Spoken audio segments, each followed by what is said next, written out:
ನಾವು ಈಗ ITC base ಮೇಲೆ ಒಂದು ಪ್ರಾಬ್ಲಮ್ ಅಂತ ಮಾಡಾಕ್ತೀವಿ. ಇದ್ರೊಳಗೆ ಏನಾಗಿತ್ತು ಹಿಂದೆಲ್ಲ ಡೈರೆಕ್ಟ್ ಆಗಿ ಏನ್ ಮಾಡ್ತಿದ್ವಿ, ಔಟ್ಪುಟ್ ಟ್ಯಾಕ್ಸ್ ಅವನ ಸೇಲ್ ಕೊಡ್ತಿದ್ದ, ಅವನ ಪರ್ಚೇಸ್ ಕೊಡ್ತಿದ್ದ, ಔಟ್ಪುಟ್ ಟ್ಯಾಕ್ಸ್ ಕಂಡಿಡ್ತಿದ್ವಿ, ಸೇಲ್ ಕಂಡಿಡ್ತಿದ್ವಿ, ಸೇಲ್ಸ್ ಮೇಲೆ ಔಟ್ಪುಟ್ ಟ್ಯಾಕ್ಸ್ ಕಂಡಿಡ್ತಿದ್ವಿ, ಪರ್ಚೇಸ್ ಮೇಲೆ ಇನ್ಪುಟ್ ಟ್ಯಾಕ್ಸ್ ಕಂಡಿಡ್ತಿದ್ವಿ.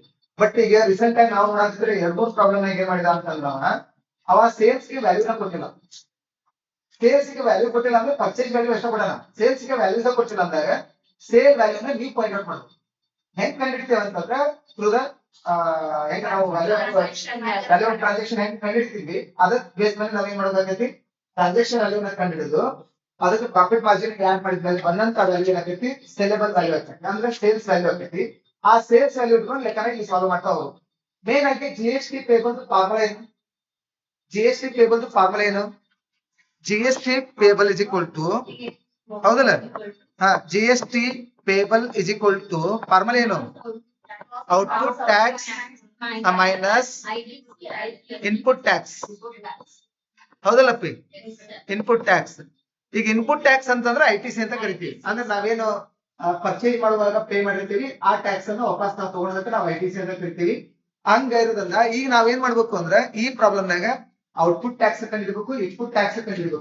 ಬಟ್ ಇನ್ಪುಟ್ ಟ್ಯಾಕ್ಸ್ ನ ನಾವು ಈಸಿಯಾಗಿ ಕಂಡುಹಿಡಿದು ಮಾಡಬಹುದು. ಯಾಕಂತಂದ್ರೆ ಅವ ಪರ್ಚೇಸ್ ಕೊಟ್ಟಾನ, ಬಟ್ ಔಟ್ಪುಟ್ ಟ್ಯಾಕ್ಸ್ ನ ಕಂಡುಹಿಡಿಬೇಕು ಅಂತಂದ್ರೆ ಅವ ಸೇಲ್ಸ್ ವ್ಯಾಲ್ಯೂ ಕೊಟ್ಟಿಲ್ಲ. ಸೇಲ್ಸ್ ವ್ಯಾಲ್ಯೂ ಕೊಡ್ಲಿಲ್ಲ ಅಂದಾಗ ಈಗ ಸೇಲ್ಸ್ ವ್ಯಾಲ್ಯೂ ಕೊಟ್ಟಂದ್ರೆ ಡೈರೆಕ್ಟ್ ಲೆಕ್ಕ ಮಾಡ್ಬಿಡು, ಇಷ್ಟು ಔಟ್ಪುಟ್ ಟ್ಯಾಕ್ಸ್ ಇಷ್ಟು ಇನ್ಪುಟ್ ಟ್ಯಾಕ್ಸ್ ಡಿಫರೆನ್ಸ್ ಬಂದಿದೆ ಏನು GST ಪೇ. ಆದ್ರೆ ಇನ್ ಕೇಸ್ ಅವ ಸೇಲ್ಸ್ ವ್ಯಾಲ್ಯೂ ಕೊಡ್ಲಿಲ್ಲ ಅಂತಂದ್ರೆ ವಿ ಶುಡ್ ಗೋ ಫಾರ್ ಇದಕ್ಕೆ ಫೈಂಡಿಂಗ್ ದ ಟ್ರಾನ್ಸಾಕ್ಷನ್ ವ್ಯಾಲ್ಯೂ. ಅದ ಹೆಂಗ್ ಫೈಂಡ್ ಔಟ್ ಮಾಡ್ತೀನಿ ಅಂತ ನೋಡ್ರಿ. First one by one transaction ಓದ್ಕೆ ಅಂತ ಬರೋಣ, ಏನೇನೈತಿ ಅನ್ನೋದು ಹೇಳ್ತಾ ಬರ್ತೀನಿ. ಒಂದೇ ಟ್ರಾನ್ಸಾಕ್ಷನ್ ಬಂದ್ಬಿಟ್ಟು ಅಂದ್ರೆ ಫಸ್ಟ್ ಕ್ವಶನ್ ಓದೋಣ. Compute the net GST liability of Mr. Karthik, a registered dealer in Karnataka, from the following information. Okay, ಏನು ಫಸ್ಟ್ ಒಂದು, ರಾ material purchase from foreign market including custom duty paid on import at 10% plus education cess 3%, but excluding IGST at 8% 12%. Amount it rupees ಎಷ್ಟು ಅಂತ ಹೇಳಿದ್ರೆ 70,500. So ನಮಗೆ ಒಂದು clear ಆಯ್ತು, ಒಂದೇ purchase ನಾವು ಫಾರಿನ್ ಮಾರ್ಕೆಟ್ ಇಂದ ಮಾಡಿದ್ವಿ, ಅದ್ರ ಮೇಲೆ ಅಪ್ಲೈ ಆಗೋದು IGST ಅಪ್ಲೈ ಆಗತ್ತೆ. ಯಾವಾಗ್ಲೂ ಎಷ್ಟು ಪರ್ಸೆಂಟ್ ಹೇಳೋಣ, 12% ಹೇಳೋಣ. ಬಟ್ ಒಂದು ವಿಚಾರ ಏನಂತ ಬಂತು ಅಂದ್ರೆ ಇಟ್ ಆಲ್ರೆಡಿ ಇನ್ಕ್ಲೂಡೆಡ್ ಏನು custom duty and education cess include ಆಗೈತೆ. ಬಟ್ ನಿಮಗೆ ಫಸ್ಟ್ ಟೈಮ್ ಹೇಳುವಂತ ಏನಂತ ಹೇಳಿದೆ ಅಂತಂದ್ರೆ ನೀವೆಲ್ಲ all type of taxes, custom duty ಇರ್ಲಿ, ಯಾವ ಟ್ಯಾಕ್ಸ್ ಇರ್ಲಿ, ಲೇಟ್ ಫೀಸ್ ಇರ್ಲಿ, ಎಲ್ಲವೂ ಇನ್ಕ್ಲೂಡ್ ಮಾಡಕಂತೀವಿ. ಅದು ಯಾವ್ದು ಇನ್ಕ್ಲೂಡ್ ಮಾಡ್ತೀವಿ, ಟ್ರಾನ್ಸಾಕ್ಷನ್ ಆಗಿರುತ್ತೆ. ಬಟ್ ಎಕ್ಸೆಪ್ಟ್ GST ಒಂದು ಇನ್ಕ್ಲೂಡ್ ಆಗಿರ್ಬಾರ್ದು. GST ಒಂದ್ರೆ ಇನ್ಕ್ಲೂಡ್ ಆತಂದ್ರೆ ಅದು ಹೊರತೀವಿ, ಅರ್ಥ ಆ value tax. Second question, Ra material purchase from local market including GST charge at 5% and 5%, amount it rupees ಎಷ್ಟು ಅಂತ ಹೇಳಿದ್ರೆ ಅವರು 45,100. ಇದ್ರಾಗ GST ಐತೆ ಅಂದ್ರೆ ಆ GST ಹೊರತಿಗೆದು ಎಷ್ಟು ಪರ್ಸೆಂಟ್ GST ಇನ್ಕ್ಲೂಡ್ ಆಗೈತಿ, okay see it. Third one, raw material purchase from Telangana including IGST including ಅಥವಾ ಎಕ್ಸ್ಕ್ಲೂಡೆಡ್, ಇನ್ಕ್ಲೂಡೆಡ್ GST ಅದ್ರ ಹೊರ ತೆಗಿಬೇಕು. ಎಷ್ಟು ಪರ್ಸೆಂಟ್, 12% ಹೊರ ತೆಗೆದು ಬರೀಬೇಕಾಗುತ್ತೆ, 29,121. Next, storage and transportation cost ಏನು, storage, transportation cost and insurance amounted rupees 4,500 include ಮಾಡೋಣ. Other manufacturing expenses include amounted rupees 32,000 include ಮಾಡೋಣ. ಅಂಡ್ ನೆಕ್ಸ್ಟ್ ಒಂದು, other materials were purchased from registered dealer who opted for composition scheme under GST for rupees 64,000. GST rate applicable on such material is rupees ಎಷ್ಟು ಅಂತ ಹೇಳಿದ್ರೆ. So ನಿಮ್ಗೆ ನಾನು ಆಗಲೇ ಹೇಳಿದೆ ಏನಂತಂದ್ರೆ ನಾವು ಕಂಪೋಸಿಷನ್ ಸ್ಕೀಮ್, ಫಾರ್ ಎಕ್ಸಾಂಪಲ್ ಅದ ಹೇಳಿದ್ರೆ ನಾವು ಇದೇನು ತಗೊಂಡು ಕಂಪೋಸಿಷನ್ ಸ್ಕೀಮ್ ನ ನಮ್ಮ ಸಪ್ಲೈಯರ್ ಅಡಾಪ್ಟ್ ಮಾಡ್ಕೊಂಡಿದ್ರಂದ್ರೆ they cannot collect the GST from the customers. ನಮ್ ಕಡೆಯಿಂದ ಅವರು GST ನ ಕಲೆಕ್ಟ್ ಮಾಡ್ಕೊಳಕ್ ಆಗಲ್ಲ. ಯಾಕಂದ್ರೆ ಯಾವಾಗಲೂ ಕಂಪೋಸಿಷನ್ ಸ್ಕೀಮ್ ನ ಅಡಾಪ್ಟ್ ಮಾಡ್ಕೊಂಡವರು ಕಸ್ಟಮರ್ ಕಡೆಯಿಂದ GST ಕಲೆಕ್ಟ್ ಮಾಡ್ಕೊಳಕ್ ಬರಲ್ಲ. ಯಾರು GST ಪೇ ಮಾಡಬೇಕು ಅವರೇ GST ಪೇ ಮಾಡ್ತಾರೆ. ಹಂಗಾಗಿ ಈಗ ಇಲ್ಲಿ ಯಾರು ಪರ್ಚೇಜರ್, ನಾವು ಪರ್ಚೇಜರ್. ನಾವು ಕಂಪೋಸಿಷನ್ ಸ್ಕೀಮ್ ನ ಅಡಾಪ್ಟ್ ಮಾಡ್ಕೊಂಡ್ರ ಕಡೆಯಿಂದ ಪರ್ಚೇಸ್ ಮಾಡ್ಯಾರಂತ ನಾವು GST ಕೊಡ್ತೇವೆ ಅವ್ರಿಗೆ, GST ಕೊಡಲ್ಲ ಅಂತಂದ್ರೆ ಲೆಕ್ಕದಾಗ ಈಗ ಟ್ರಾನ್ಸಾಕ್ಷನ್ ವ್ಯಾಲ್ಯೂ ಒಳಗೆ ಎಲ್ಲಾನು ತಗೊಳ್ಳೇಬೇಕು ನೀವು. ಬಟ್ ನಿಮ್ದು ಇನ್ಪುಟ್ ಟ್ಯಾಕ್ಸ್ ಕ್ರೆಡಿಟ್ ನ ಲೆಕ್ಕ ಮಾಡುವಾಗ ಇದ್ರ ಮೇಲೆ GST ತಗೋಬಾರ್ದು. ಇದನ್ನ ಹೇಳ್ತಿರ್ಬೇಕು. ಈಗ ನೀವು ಟ್ರಾನ್ಸಾಕ್ಷನ್ ಟೋಟಲ್ ಟ್ರಾನ್ಸಾಕ್ಷನ್ ವ್ಯಾಲ್ಯೂ ಕಂಡುಹಿಡಿಯುವಂತೆ ತಗೊಂಡಿದ್ರು, ಬಟ್ ಅದ್ರ ಟ್ಯಾಕ್ಸ್ ಅನ್ನು ನೀವು ಕಂಡುಹಿಡಿಯಕ್ ಬರಲ್ಲ. Okay, clear. ನೆಕ್ಸ್ಟ್ ಒಂದು ಬಂದಿದ್ದು profit margin of the manufacturer is 10% on selling price ಅಂತ ಹೇಳ. ಅದನ್ನ ನೋಡೋಣ ವಾಟ್ ಇಸ್ ಹ್ಯಾಪನಿಂಗ್ ದೇರ್ ಅಂತ ಹೇಳಿ. Next, last one sentence ಕೊಡ್ತಾನ. Mr. Karthik sold 30% of the finished goods to Special Economic Zone in Bangalore. Special Economic Zone ಗೆ ನಾನು ಹೇಳಿದೆ ಎಲ್ಲೆಲ್ಲಿ ಟ್ಯಾಕ್ಸ್ ಜೀರೋ ಆಗತ್ತೆ ಅಂತ ಹೇಳಿ GST ಹಾಕಕ್ ಬರಲ್ಲ ಅಂತ ಹೇಳಿ. ಒಂದು ಎಕ್ಸ್ಪೋರ್ಟ್ ಮೇಲೆ, ಇನ್ನೊಂದು ಎಕ್ಸಾಂಪಲ್ ಗೂಡ್ಸ್ ಮೇಲೆ, ಇನ್ನೊಂದು ಜೀರೋ ಟ್ಯಾಕ್ಸ್ ಮೇಲೆ, ಇನ್ನೊಂದು ಸ್ಪೆಷಲ್ ಎಕನಾಮಿಕ್ ಝೋನ್. ಇವು 4 ಕ್ಯಾಟಗರಿ ಮೇಲೆ ನಾವ್ ಏನ್ ಮಾಡಕ್ ಬರಲ್ಲ, GST ನ ಹಾಕಕ್ಕೂ ಬರಲ್ಲ, ನಾವು ಕಲೆಕ್ಟ್ ಮಾಡಕ್ ಬರಲ್ಲ. ಹಾಗಾಗಿ ನೀವು ಔಟ್ಪುಟ್ ಟ್ಯಾಕ್ಸ್ ನ ಈಗ ಸೇಲ್ ಮೇಲೆ ಹೋಗಿ ಏನ್ ಕಂಡಿರ್ತೀವಿ, ನಾವು ಔಟ್ಪುಟ್ ಟ್ಯಾಕ್ಸ್ ಕಂಡಿರ್ತೀವಿ. ಸೇಲ್ ಮೇಲೆ ಔಟ್ಪುಟ್ ಟ್ಯಾಕ್ಸ್ ಕಂಡಿರುವಾಗ ಸಜ್ಜ್ ಮೇಲೆ ಸಂಬಂಧಪಟ್ಟ ಅಂದ್ರೆ ಸ್ಪೆಷಲ್ ಎಕನಾಮಿಕ್ಸ್ ಝೋನ್ ಸಂಬಂಧಪಟ್ಟಂತ ಗೂಡ್ಸ್ ಮೇಲೆ ನಾವು ಟ್ಯಾಕ್ಸ್ ನ ಕಂಡಿಡಕ್ ಬರಲ್ಲ. ಇದು ಮೈನ್ ಆಗಿದ್ದೀವಿ. ಓಕೆ, ಸೊ ನೆಕ್ಸ್ಟ್ ಒಂದು ಬಂದಿದ್ದು the balance, the remaining balance to a dealer in Bengaluru. GST rate on sale of goods on such sale of goods is rupees ಎಷ್ಟು ಅಂತ ಹೇಳಿ, ಇದು ಎಷ್ಟು ಪರ್ಸೆಂಟ್ ಹೇಳ, 12%. 12% GST ಹೇಳ. 12% GST ಔಟ್ಪುಟ್ ಟ್ಯಾಕ್ಸ್ ಅಂತಂದ್ರೆ ಇನ್ಪುಟ್ ಟ್ಯಾಕ್ಸ್ ಬಹಳ ವೆರೈಟಿ ಐತಿ. ಅದಕ್ಕೆ ಫಸ್ಟ್ ಗೆ ಯು ಶುಡ್ ಕ್ಯಾಲ್ಕುಲೇಟ್ ಏನಂತಂದ್ರೆ ಕಂಪ್ಯೂಟೇಷನ್ ಆಫ್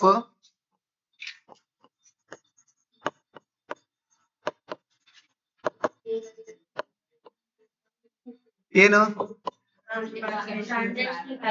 ಟ್ರಾನ್ಸಾಕ್ಷನ್ ವ್ಯಾಲ್ಯೂ. ಇನ್ನೊಂದು ಹೆಸರೇನು, ವ್ಯಾಲ್ಯೂ ಆಫ್ ಸಪ್ಲೈ. ಪರ್ಟಿಕ್ಯುಲರ್ ಎಷ್ಟ್ ಅಮೌಂಟ್ ಕಾಲಮ್ ಮಾಡನ್ರಿ, ಒಂದ ಅಮೌಂಟ್ ಕಾಲಮ್, ಬೆಸ್ಟ್ ಒಂದ ಅಮೌಂಟ್ ಕಾಲಮ್ ಮಾಡ್ರಿ. ಪರ್ಟಿಕ್ಯುಲರ್ ಒಂದ ಅಮೌಂಟ್ ಕಾಲಮ್ ಮಾಡ್ಕೊಡ್ರಿ ಸಾಕ್. ಇನ್ನು ಉಳಿದಿದ್ದೆಲ್ಲ ಇನ್ನೊಂದು ಕಾಲಮ್ನಾಗ ಬರೇಣ ನಾವು. ಒಂದ ಅಮೌಂಟ್ ಕಾಲಮ್ ಮಾಡ್ಕೊಡ್ರಿ.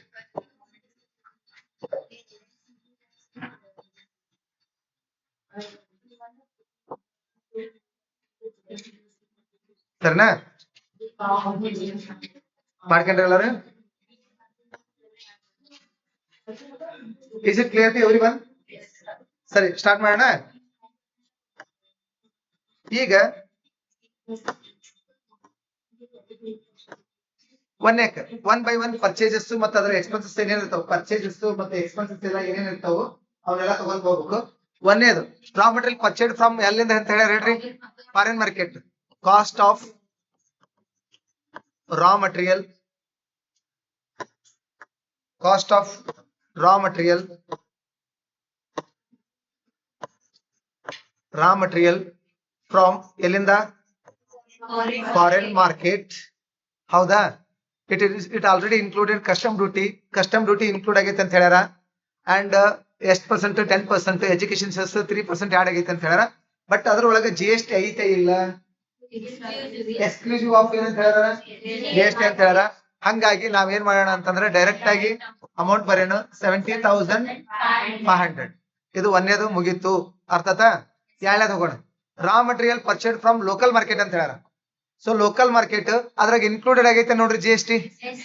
ಹಂಗಂದ್ರೆ ಇಲ್ಲಿ ಬರ್ತೇನೆ ನೋಡ್ರಿ, cost of raw material from local market. ಹೌದಾ, ಇನ್ಕ್ಲೂಡೆಡ್ GST ಇರೋದ್ರಿಂದ GST ಹೊರಗೆ ತೆಗೋಣ. ಹಂಗಂದ್ರೆ ಹೆಂಗ್ ತೆಗೋಣ ಅಂತಂದ್ರ 45,000, 45,000, 45,000 ಅದನ್ನ ತಗೊಳ್ರಿ.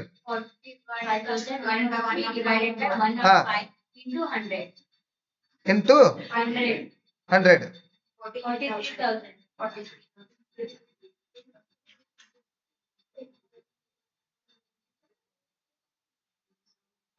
ಲೋಕಲ್ ಮಾರ್ಕೆಟ್ ಇಂದ ಎಷ್ಟೈತಿ ನೋಡ್ರಿ ಮದು, 45,150 ಡಿವೈಡೆಡ್ ಬೈ 105 ಇಂಟು 100 ಅಲ್ವಾ?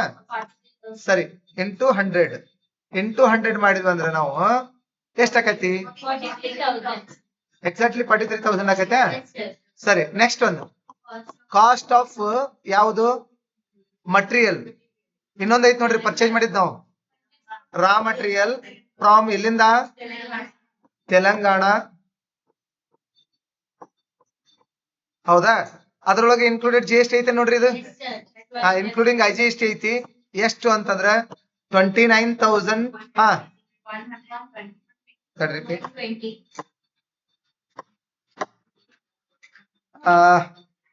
ಸಾರಿ, 29,000 ಎಷ್ಟೈತಪ್ಪಿ, 120 ಡಿವೈಡೆಡ್ ಬೈ 112 into 100 ಎಷ್ಟಾಯ್ತು? 26,000 ಆಯ್ತು. ಇದಕ್ಕೆ ಏನ್ ಮಾಡೋಣ ಅಂತಂದ್ರ ಯಾಡ್ ಮಾಡ್ತಾ ಬರೋಣ. ಯಾಡ್ ಏನ್ ಮಾಡ್ತಾ ಬರೋಣ ಅಂತಂದ್ರ ಯಾವುದು?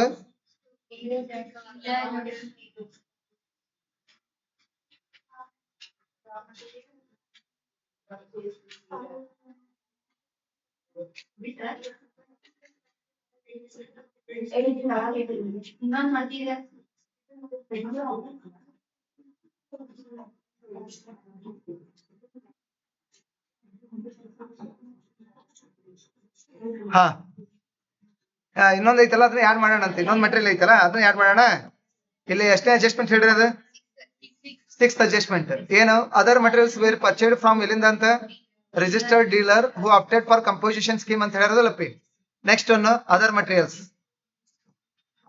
ಅದರ್ ಮೆಟೀರಿಯಲ್ಸ್ ಪರ್ಚೇಡ್ ಅದ್ರ ಕಾಸ್ಟ್ ಎಷ್ಟೈತಿ ಹೇಳ್ರಿ? 64,000 ಐತಿ. ಈಗ ಇದಕ್ಕೆ ಎಲ್ಲ ಟೋಟಲ್ ಮಾಡ್ರಿ. ಟೋಟಲ್ ಮಾಡ್ರಿ. 2,03,500 ಆತು.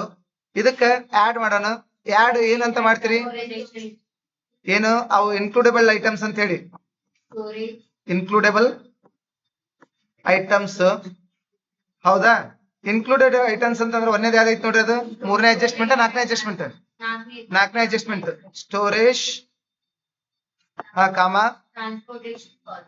ಟ್ರಾನ್ಸ್ಪೋರ್ಟೇಷನ್ ಕಾಸ್ಟ್ ಅಂಡ್ ಇನ್ಸೂರೆನ್ಸ್ ಎಷ್ಟೈತಿ? 4,500 ಐತಿ. ಎರಡನೇ ಐಟಮ್ ಏನದು?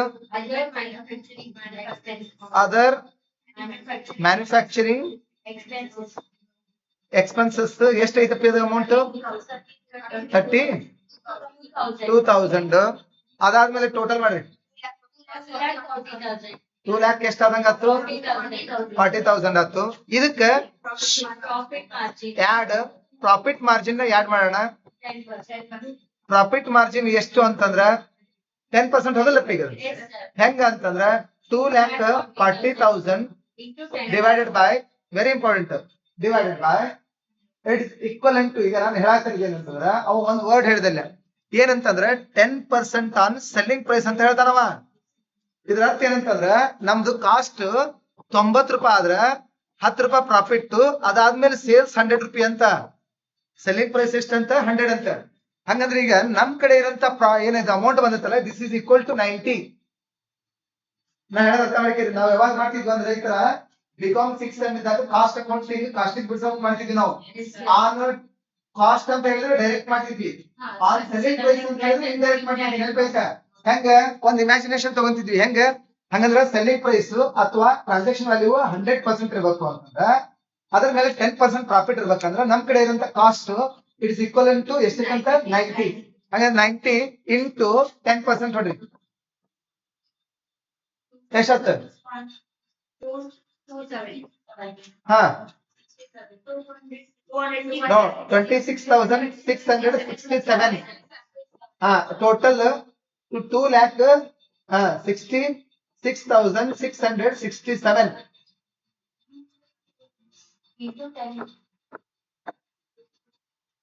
ಅರ್ಥ ಆಗೈತೆ ಅನ್ಕೊಂತೇನೆ. This is the selling price. ಅರ್ಥ ಹೇಳ್ತಿರೋದು this is what selling price. ಇದು ಇದಕ್ಕೆ ನಾವು ಇದನ್ನ ತಗೋಬೇಕು. ತಗತಗಿ ಆಗಲಿ ಕಳಿಸಿ ನೋಡ್ರಿ. ಇನ್ನೊಂದು 748973. ಓಕೆ ಚೇಂಜ್ ಮಾಡ್ಕಮ್ಮ. ನೆಕ್ಸ್ಟ್ ಏನಂತಂದ್ರ ವೆರಿ ಇಂಪಾರ್ಟೆಂಟ್. ಎಷ್ಟ್ ಬಂತ ಈಗ? 2,66,667 ಬಂತ. ಓಕೆ ಈಗ ವೆರಿ ಇಂಪಾರ್ಟೆಂಟ್ ಇದಿಷ್ಟು ಏನಂತಂದ್ರೆ ಟ್ರಾನ್ಸಾಕ್ಷನ್ ವ್ಯಾಲ್ಯೂ ಅಥವಾ ಸೆಲ್ಲಿಂಗ್ ಪ್ರೈಸ್ ಅಂತ ಕರಿತೀವಿ. ಯಾಕಂದ್ರೆ ಈಗ ನಮ್ಗೆ ಏನ್ ಮಾಡಿದ್ದ ಲಾಸ್ಟ್ ಅಡ್ಜಸ್ಟ್ಮೆಂಟ್ ನಾಗ ಇಷ್ಟು% ರಿಸ್ಟ್ರಿಕ್ಟ್ ಮಾಡೀನಿ, ಇಷ್ಟು% ರಿಸ್ಟ್ರಿಕ್ಟ್ ಮಾಡೀನಿ ಅಂತ ಹೇಳ್ದ.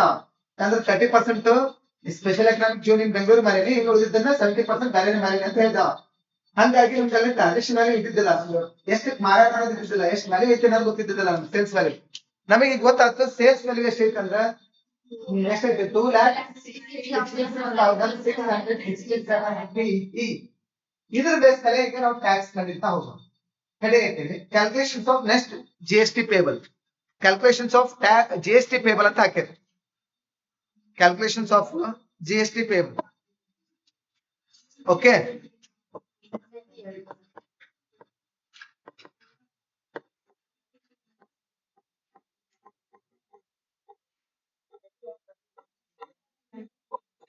ಪರ್ಟಿಕ್ಯುಲರ್ ಹಾ ಪರ್ಟಿಕ್ಯುಲರ್ ಹಾ ಯಾವ್ದಮ್ಮ ಫಸ್ಟ್ಗೆ ನಾನು ಸಿ ಜಿ ಎಸ್ ಟಿ ಹಾಕ್ಯಂತೀನಿ. ಇನ್ನೊಂದು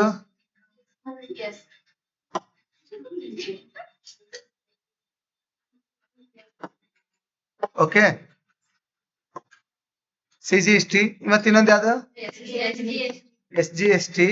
ಇನ್ನೊಂದು ಯಾವ್ದು ಐ ಜಿ ಎಸ್ ಟಿ ಹಾಕ್ಯಂತೀನಿ. ಈಗ ಅವನು ಕಾಲಮ್ ಎಲ್ಲ ಹಾಕ್ಯಾಡ್ರಿ ನೀಟಾಗಿ.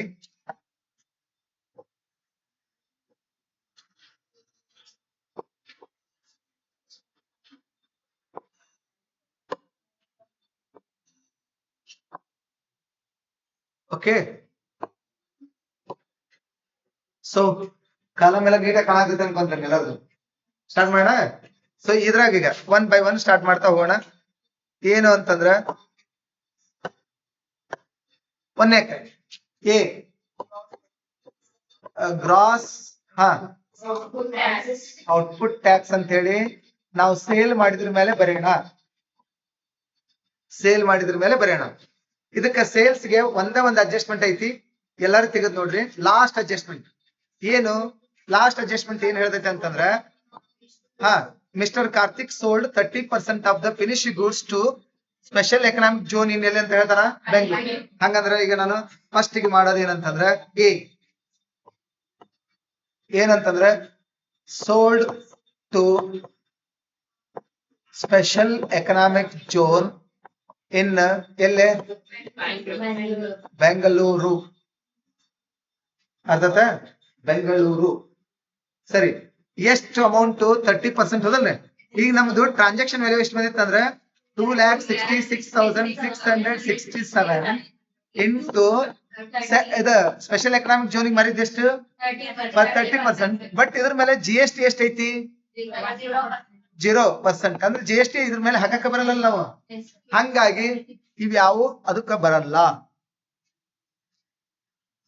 ಸಿ ಜಿ ಎಸ್ ಟಿ ಬರಲ್ಲ, ಎಸ್ ಜಿ ಎಸ್ ಟಿ ಬರಲ್ಲ, ಇನ್ನೊಂದು ಯಾವುದು ಐ ಜಿ ಎಸ್ ಟಿ ಬರಲ್ಲ.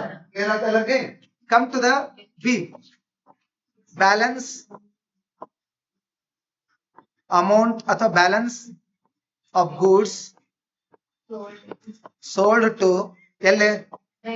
ಎ ಡೀಲರ್ ಇನ್ ಎಲ್ಲೆ? ಬೆಂಗಳೂರು. ಹೌದಾ? ಎಷ್ಟು?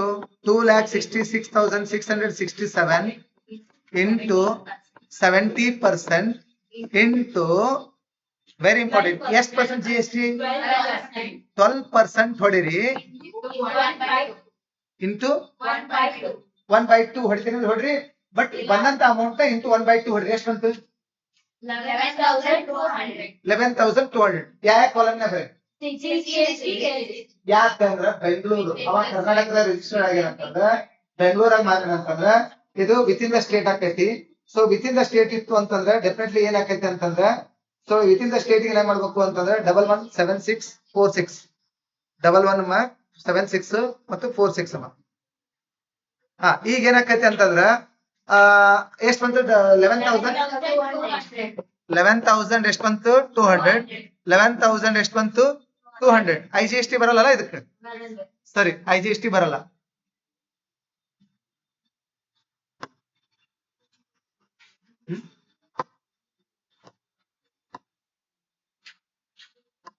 ಐ ಜಿ ಎಸ್ ಟಿ ಬರಲ್ಲ. ಓಕೆ, ಸೊ ನೆಕ್ಸ್ಟ್ ಒನ್ ಇದು ಔಟ್ಪುಟ್ ಟ್ಯಾಕ್ಸ್ ಅನ್ನ ಎರಡ ಸೇಲ್ ಇರೋದಲ್ಲ? ಸೇಲ್ ಇರೋದು ಎರಡ ಅಲ್ಲ. ಈಗ ಟೋಟಲ್ ಮಾಡಂದ್ರೆ ಹಂಗಂದ್ರೆ ಹಾ ಟೋಟಲ್ ಔಟ್ಪುಟ್ ಟ್ಯಾಕ್ಸ್ ಎಷ್ಟು ಬಂತು? ಅಥವಾ ಔಟ್ಪುಟ್ ಜಿ ಎಸ್ ಟಿ ಅಂತ ಕರೀರಿ. ಔಟ್ಪುಟ್ ಟ್ಯಾಕ್ಸ್ ಎಷ್ಟು ಬಂತು? 11,200. 11,200 ಇದೇನು? ನಿಲ್. Is it clear to everyone? Yes. Do you have any problems regarding this? No, ಅಲ್ಲ. ಸರಿ, ನೆಕ್ಸ್ಟ್ ಇಪ್ಪತ್ತು ಯಾವುದು? ಇನ್ಪುಟ್ ಟ್ಯಾಕ್ಸ್ ಅಲ್ವಾ? ಬಿ ಏನಂತ ಹಾಕೋಣ heading? S I T C available. ಕೆಲವೊಂದ್ ಟೈಮ್ ಓಪನಿಂಗ್ ಬ್ಯಾಲೆನ್ಸ್ ಕೊಟ್ಟಿರ್ತಾನ, ಲಾಸ್ಟ್ ವರ್ಷದ್ದು ಈ ವರ್ಷಕ್ಕೆ ಟ್ರಾನ್ಸ್ಫರ್ ಮಾಡಿರ್ತಾನ. ತಡಿ, ನಾವು ಇಲ್ಲಿ ಮಟ್ಟ ಮಾಡಿದಂತ ಪ್ರಾಬ್ಲಮ್ ಬಂದಿಲ್ಲ. ಲಾಸ್ಟ್ ವರ್ಷದ್ದು ಈ ವರ್ಷಕ್ಕೆ ಏನೋ ಟ್ರಾನ್ಸ್ಫರ್ ಮಾಡಿದ್ದ ಅಂತಂದ್ರೆ ನೀವು ಫಸ್ಟ್ ಓಪನಿಂಗ್ ಬ್ಯಾಲೆನ್ಸ್ ಅಂತ ಬರ್ಕೋಬಹುದು. ಬರ್ಕೊಂಡು ಈ ವರ್ಷದ ಕಂಡಿಡಿದು, ಈ ವರ್ಷದ ಎದ್ರ ಮೇಲೆ ಕಂಡಿಡ್ತೀವಿ? ಐ ಟಿ ಸಿ ನಾವು okay I T C available ಕಂಡಿಡ್ತಾ ಹೋಗೋಣ. ಹಂಗ 1 by 1 ತಗೊಂತ ಹೋಗೋಣ. ಸರಿ, 1 by 1. ಈಗ ಅದಕ್ಕಿಂತ ಮುಂಚೆ ಒಂದೇ ಟ್ಯಾಕ್ಸ್ ಇಲ್ಲಿ ಕೇಳ್ರಿ. ರಾ material purchased from foreign market including custom duty and import tax at 10% plus education cess 3%, but excluding ಏನಂತ ಹೇಳ್ಯಾರ ಅವರು? IGST. ಎಷ್ಟು ಪರ್ಸೆಂಟ್ ಹೇಳ್ಯಾರ IGST? ಹಾಗಾದ್ರೆ 12% ಆನ್ ಈ ಅಮೌಂಟ್ ಮೇಲೆ ಮಾಡ್ಬೇಕು. ಅಲ್ಲಿ ಹೆಸರೇ ಹೇಳ್ತಾನ, foreign market it's out of Karnataka, ಯಾವಾಗ್ಲೂ IGST ಬರುತ್ತೆ. ಓಕೆ, ಹಂಗಂದ್ರೆ ನಾವೇನ್ ಮಾಡೋಣ ಅಂತಂದ್ರೆ ಫಸ್ಟ್ ಗೆ ಹಂಗಂದ್ರೆ ಕಂಡಿಡೋಣ. ಹಂಗಂದ್ರೆ ಏನಂತ? ರಾ ಮಟೀರಿಯಲ್ ಪರ್ಚೇಡ್ ಫ್ರಮ್ ಎಲ್ಲಿಂದ? Foreign market. ಹೌದಿಲ್ಲಪ್ಪಿ? ಇದ್ರದ್ದು ಅಮೌಂಟ್ ಎಷ್ಟಿತ್ತು? 17,500 ಇತ್ತು. ಇದ್ರ ಬೇಸ್ ಮೇಲೆ ಎಷ್ಟು ಪರ್ಸೆಂಟ್ GST? 12%. IGST ಬರ್ತೈತಿ, ಯಾವ್ದು ಬರ್ತೈತಿ? ಇಲ್ಲಿ ಬರ್ದ್ ಬಿಡ್ರಿ, IGST ನೋ CGST ನೋ ಅಂತ ಇಲ್ಲೇ ಲೆಕ್ಕ ಮಾಡಿ ಬರ್ದ್ ಬಿಡೋಣ ಹೊರಗೆ ನಾವು ಇನ್ನು ಮುಂದೆ. ಹಂಗ ಬ್ರಕೆಟ್ ಬರ್ದ್ ಬರೋಬೇಡ, ಅದ bracket IGST no CGST no ಯಾವ್ದು ಬರ್ದ ಹಂಗಂದ್ರೆ ಎಷ್ಟು ಬಂತ ಆನ್ಸರ್? IGST ನಾಗ ಬರ್ಬೇಡ, 8,460. ಇದು ಎ ಆತನಪ್ಪಿ. ಈ ಪಟ್ಟಿ ಯಾವ್ದು ಮಾಡೋಣ ಈಗ? ಬಿ. ಇದು ಒಳಗ ಎ, ಇದ್ಯಾವುದು? ಬಿ. ಏನಂತಪ್ಪಿ? Raw material purchased from local market. ಎಷ್ಟು ಪರ್ಸೆಂಟ್ ಅಮೌಂಟ್ ಅದು? ಇನ್ಕ್ಲೂಡ್ ಅಲ್ಲ ಇನ್ಕ್ಲೂಡ್ ಇರ್ಲಿ ಈಗ ಸದ್ಯಕ್ಕೆ. ಆದ್ರ ಅಮೌಂಟ್ ನಾವು ಆಗಲ್ ಕಂಡಿಡ್ತಿದ್ವಿ, ನೆನಪೈತೆ? ಎಷ್ಟು ಬಂದಿತ್ತು ಅಂದ್ರ GST ಬಿಟ್ಟು ಎಷ್ಟು ಬಂದಿತ್ತು ಅಂತಂದ್ರ 43,000 ಬಂದಿತ್ತು. ನಾನು 2 ಟೈಪ್ ನಲ್ಲಿ ಲೆಕ್ಕ ತೋರಿಸ್ತೇನೆ. ಒಂದು 43,000 ಡೈರೆಕ್ಟ್ ಲೆಕ್ಕ ಮಾಡ್ತೀನಿ. ಇಲ್ಲ ಅಂದ್ರೆ ಹಾಗೆ ಗೊತ್ತಲ್ಲ, 45,150 divided by 105 into 5. ಅಥವಾ ಹೇಳ್ತಿದ್ದೆ ಇನ್ನೊಂದ್ಸಲ ಇಲ್ಲ. ಹಾಗಾದ್ರೆ GST ತೆಗೆದು ಹೊರಗೆ ಬರೋದಂತ ಅಮೌಂಟ್ ಎಷ್ಟಿತ್ತು? 43,000 ಇತ್ತು. ಅದ್ರ ಮೇಲೆ ಡೈರೆಕ್ಟ್ ನಾವು 5% ಅಪ್ಲೈ ಮಾಡಿ. ಇಲ್ಲಪ್ಪ ಅಂದ್ರೆ ಅವ್ರು ಲೆಕ್ಕದಾಗ ಇನ್ಕ್ಲೂಡಿಂಗ್ GST ಕೊಟ್ಟಿದ್ರು ನೋಡಿ, 45,150 ಅಂತ ಹೇಳಿ, ಅದು ಡಿವೈಡ್ ಬೈ 105 into 5 ಮಾಡಿದ್ರೆ ಸೇಮ್ ಬರ್ತದೆ. ಎಷ್ಟು ಬಂತು? ಈಗ 43,000 ಮೇಲೆ ಮಾಡ್ಬಿಡೋಣ ಡೈರೆಕ್ಟ್. ಇಂಟು 5% ಎಷ್ಟಾಗತ್ತಿ? ಅದು ಏನ? 2,000 ಲೋಕಲ್ ಮಾರ್ಕೆಟ್ ಅಲ್ಲ, ತೆಲಂಗಾಣ ಅಂತ ಅನ್ಕೊಂಡೆ ನಾನು. 5% ಹೌದಲ್ಲಪ್ಪಿ? ಎಷ್ಟು ಅಮೌಂಟ್? 1,075. ಇಲ್ಲಿ ಬಂತು ಇನ್ನೊಂದು 1,075. ಅರ್ಥ ಆಯ್ತು ಅನ್ಕೊಂತೀನಿ. ಸಿ ಗುಣ ಕೊಟ್ರೆ ಸಿ ಹೇಳ್ರಿ ಯಾವ್ದು? Raw material purchased from Telangana. ಹೌದಲ್ಲಪ್ಪಿ? ತೆಲಂಗಾಣ ಅಂದಾಗ ಯಾವ್ದು ಬರ್ತೈತಿ? IGST ಬರ್ತೈತಲ್ಲ. ಹಂಗಂದ್ರೆ ಒಂದೇದು ಗ್ಯಾಪ್ ಆಕೈತಿ, ಎರಡನೇದು ಗ್ಯಾಪ್ ಆಕೈತಿ, ಮೂರನೇದು ಎಷ್ಟು ಬರ್ತೈತಿ? ಅದು ಇನ್ಕ್ಲೂಡೆಡ್ ಇತ್ತಲ್ಲ. ಇಲ್ಲಾಂದ್ರೆ ಅದು ಅಮೌಂಟ್ ಆಗಲೇ 26,000 ಇಂಟು ಡೈರೆಕ್ಟ್ ಬಿಡ್ರಿ 12%. 23,000. ಎಸ್, 3,120. ಅರ್ಥ ಆತಾಪಿಗೆ. ಇನ್ನೂ ಒಂದ್ ಐದು purchase. Other Ra material purchased from compose dealer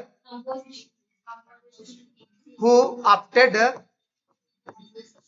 ಯಾವ ಸ್ಕೀಮ್ ಅದು? Composition scheme. ಅಂದ್ರೆ ಅವರು ಕಂಪೋಸಿಷನ್ ಸ್ಕೀಮ್ ನ ಅಡಾಪ್ಟ್ ಮಾಡ್ಕೊಂಡ್ರ. ಅಲ್ಲೇ ಟ್ಯಾಕ್ಸ್ ನ ಕಂಡಿಡಕ ಬರಲ್ಲ, ಯಾಕಂದ್ರೆ they cannot collect the GST from us ಅಲ್ಲ. ನಮ್ ಕಡೆ GST ಅವ್ರು ಕಲೆಕ್ಟ್ ಮಾಡ್ಕೊಳಕ್ ಬರಲ್ಲ. ಅಂದ್ಮೇಲೆ GST ಕಂಡಿಡ ಅವಶ್ಯಕತೆ ಇಲ್ಲ, ಬಟ್ ಶೋ ಮಾಡ್ರಿ ಅಂತ ಹೇಳ. ಬರೀಲಿಲ್ಲ ಅಂದ್ರೆ ನಡೀತಿತ್ತು, ಬಟ್ ಶೋ ಮಾಡ್ರಿ. ಈಗ ಇನ್ಪುಟ್ ಟ್ಯಾಕ್ಸ್ ಅವೈಲೇಬಲ್ ITC ಎಷ್ಟಾಕೈತಿ ಅವೈಲೇಬಲ್ ಕಂಡಿಡ್ರಿ. ITC ಅವೈಲೇಬಲ್ 1,075 1075 ಇನ್ನೊಂದು 11,580 ಈಗ ಮೂರನೇದು ಕ್ಯಾಪಿಟಲ್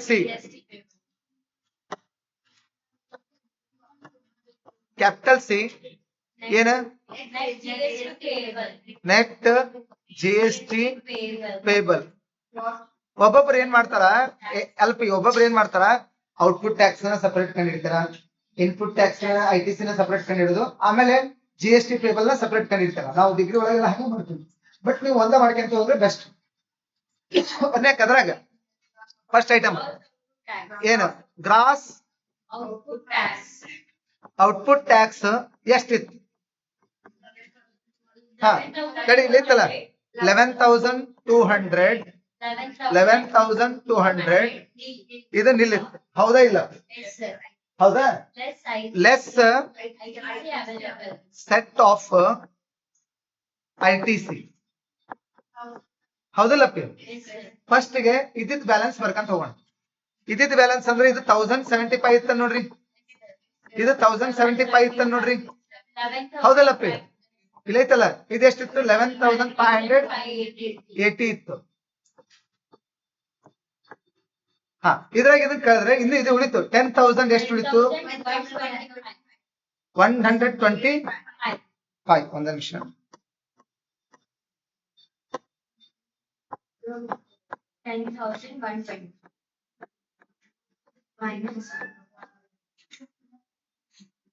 ಮೈನಸ್ ಉಳಿತಲ್ಲ ಇದು ಹಾ ಈಗ ನಾವೇನ್ ಮಾಡೋಣ ITC ಅವೈಲೇಬಲ್ ಮಾಡಿದ್ವಿ ಸೆಟ್ ಆಫ್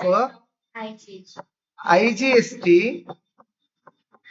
ಹೌದಾ ವಿತ್ ಫಸ್ಟ್ CGST ಕೂಡ ಮಾಡೋಣ ಹೌದಲ್ಲಪ್ಪಿ ಆಮೇಲೆ SGST ಕೂಡ ಮಾಡೋಣ CGST ಅಂಡ್ SGST ಈಗ ಫಸ್ಟ್ ಇದು ಮೈನಸ್ ಇದ್ದದನ್ನ ಪ್ಲಸ್ ಮಾಡ್ಕೊಂಡು 11,580 ಈ 11,580 ಒಳಗ ಫಸ್ಟ್ CGST ಒಳಗ 10,125 ಕಳೆದ ಮೊನ್ನೆ ನಾನು ಈ ಪ್ರಾಬ್ಲಮ್ ಹೇಳಿದ್ದೆ ಏನಂತಂದ್ರೆ ನಾನು ಮೊನ್ನೆ ಹೇಳಿದೆ ಹೆಂಗ್ ಸೆಟಪ್ ಮಾಡ್ಬೇಕು ಅಂತಂದ್ರೆ CGST SGST ಕೂಡ ಆಗಲ್ಲ SGST CGST ಕೂಡ ಆಗಲ್ಲ ಬಟ್ ಏನಾಗೈತಿ CGST ಕೂಡ ಆಗೈತಿ SGST ಕೂಡ ಆಗ್ತೈತಿ ಇವನ್ ಅದರ ಬ್ಯಾಲೆನ್ಸ್ ಅನ್ನು ನೀವು ಕೂಡ ಸೆಟಪ್ ಮಾಡಬಹುದು but CGST cannot be set up with IGST cannot be CGST cannot be set up with SGST cannot be set up with CGST understand ಆತಲ್ಲ ಈಗ ಎಷ್ಟು ಬ್ಯಾಲೆನ್ಸ್ ಉಳಿತು ನೋಡ್ರಿ 1,455 ಈಗ IGST ಇಲ್ಲ ಆತನಪ್ಪ CGST ಏನಾಯ್ತು ಹಂಗಂದ್ರೆ SGST ಎಷ್ಟು ಉಳಿತು 8,670 this is GST payable in electronic ledger account. Okay ಇದು ಎಲ್ಲರಿಗೆ ಅರ್ಥ ಆಗೈತಿ ಅನ್ಕೋಬಹುದು ಅನ್ಕೊಂತೀನಿ